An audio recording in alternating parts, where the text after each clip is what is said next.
1970, and America is divided between those for and those against the Vietnam War.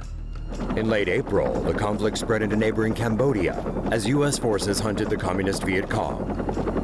Then U.S. President Richard Nixon announced the campaign on Thursday, April 30th, rallying anti-war protesters on campuses across the country.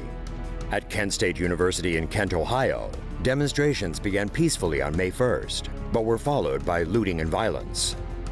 On May 2nd, a state of emergency was declared, and the state's National Guard was mobilized. That night, a fire at the University Reserve Officer Training Corps building intensified the situation further. Come Sunday, 1,000 guardsmen were on campus.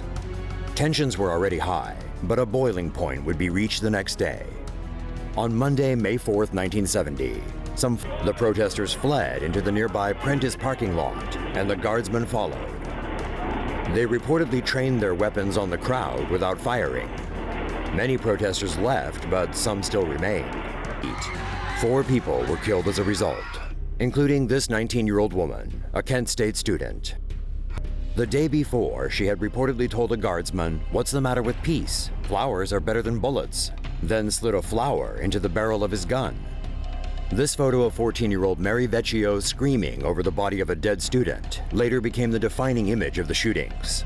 The photograph was so symbolic that it led its photographer John Philo to win a Pulitzer Prize.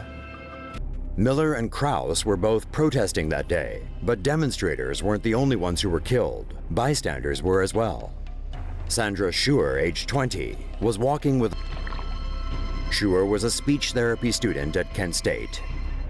Another person who was killed also happened to just be passing by the protest. The aftermath of the shooting saw a rise in anti-war sentiment throughout the country. In fact, the incident had so much impact, some say it forced Nixon to withdraw from Vietnam sooner. The guardsmen who opened fire were never convicted, and the families of the victims only received $675,000 after civil litigation.